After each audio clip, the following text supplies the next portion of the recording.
எல்லா புகழும் இறைவனுக்கே. ஹாய் ஃப்ரெண்ட்ஸ், நல்லா இருக்கீங்களா? என்னோட எல்லா சப்ஸ்கிரைபர்ஸ்க்கும் வியூவர்ஸ்க்கும் ரொம்ப பெரிய தேங்க்ஸ். இன்றைக்கி நம்ம சேனலில் ரொம்ப டேஸ்டான ஒரு சிக்கன் கிரேவி எப்படி பண்ணலான்றதை பார்க்க போகிறோம். இது ரைஸ் கூட சாப்பிடும்போது ரொம்ப சூப்பராக இருக்கும். இந்த கிரேவி நம்ம டிஃபனுக்கும் வச்சு யூஸ் பண்ணிக்கலாம். 1/2 கிலோ சிக்கனுக்கு 3 மீடியம் சைஸ் வெங்காயம், 2 தக்காளி, கொஞ்சம் கொத்தமல்லி, 2 பச்சை மிளகா எல்லாம் நறுக்கி ரெடி பண்ணி வச்சுப்போம். ஒரு கடாயில் 3 டேபிள் ஸ்பூன் அளவுக்கு எண்ணெய் சேர்த்துடலாம். எண்ணெய் சூடான அப்புறம் 3 காஞ்ச மிளகா முழுசாக சேர்த்துடலாம். இது நல்லா மிக்ஸ் பண்ணி விட்டுட்டு இதில் நறுக்கி வச்சிருக்கிற வெங்காயம் சேர்த்துடலாம்.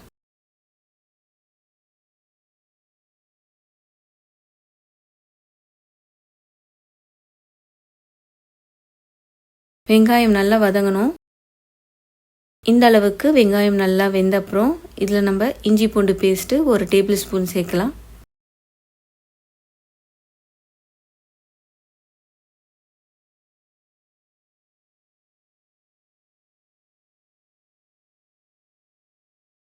இப்போ இதை நல்லா மிக்ஸ் பண்ணி விட்டுட்டு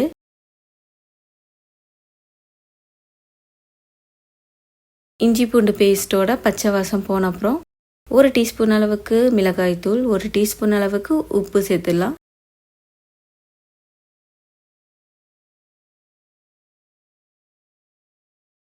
இப்போ இது எல்லாமே நல்லா மிக்ஸ் பண்ணி விட்டுட்டு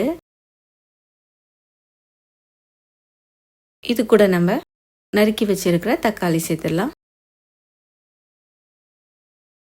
தக்காளி சேர்க்கறதுக்கு முன்னாடி நம்ம மிளகாய்த்தூள் சேர்க்கும்போது இந்த கிரேவிக்கு ஒரு நல்ல கலர் கிடைக்கும்.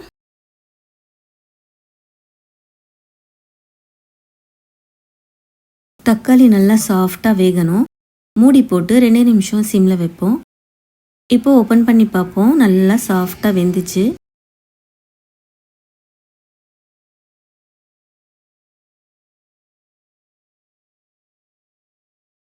இப்போ இது கூட 1 டீஸ்பூன் மல்லித்தூள்,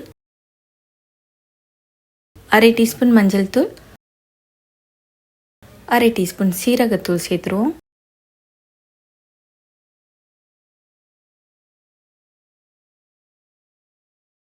இது நல்லா மிக்ஸ் பண்ணணும். இப்போ இது கூட வாஷ் பண்ணி வச்சிருக்கிற சிக்கன் சேர்த்துடலாம்.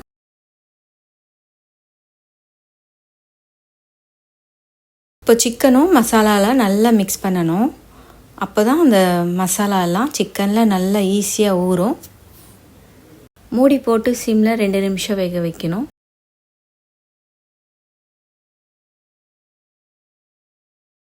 இப்போ ஓப்பன் பண்ணி பார்ப்போம். இப்போ இது கூட 1 கப்பு தண்ணி சேர்த்துடலாம்.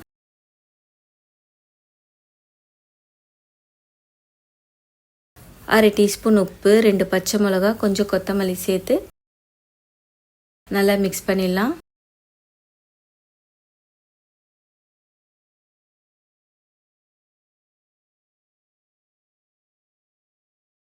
கடைசியாக 1/2 டீஸ்பூன் அளவுக்கு மிளகுத்தூள் சேர்த்துருவோம். ஃப்ரெண்ட்ஸ், உங்களுக்கு காரம் கம்மியாக வேணும்னா நம்ம போட்ட எல்லா காரத்துலேயும் நீங்கள் குறைச்சி போட்டுக்கலாம். மூடி போட்டு 2 நிமிஷம் ஹையில் வைப்போம். கொதிவை நல்லா வந்த அப்புறம் சிம்மில் 10 நிமிஷம் நல்லா வேக வச்சிடலாம். நல்லா சிக்கன் சாஃப்டாக ஜூஸியாக வெந்து சூப்பரான ஒரு டேஸ்ட் வரும். இப்போ ஓப்பன் பண்ணி பார்ப்போம். சூப்பராக கமன்னு ஒரு சிக்கன் கிரேவி டேஸ்டியாக ரெடி பண்ணியிருக்கோம். இது ரைஸ் கூட சாப்பிடும்போது ரொம்ப சூப்பராக இருக்கும். டிஃபனுக்கும் அருமையான ஒரு சைட் டிஷ். கண்டிப்பாக நீங்கள் உங்கள் வீட்டில் ட்ரை பண்ணி பாருங்கள். இந்த ரெசிபி உங்களுக்கு பிடிச்சிருந்துச்சுன்னா லைக் பண்ணுங்கள், ஷேர் பண்ணுங்கள், சப்ஸ்கிரைப் பண்ணி உங்கள் சப்போர்ட் எங்களுக்கு கொடுங்க. Thank you friends. பாய்.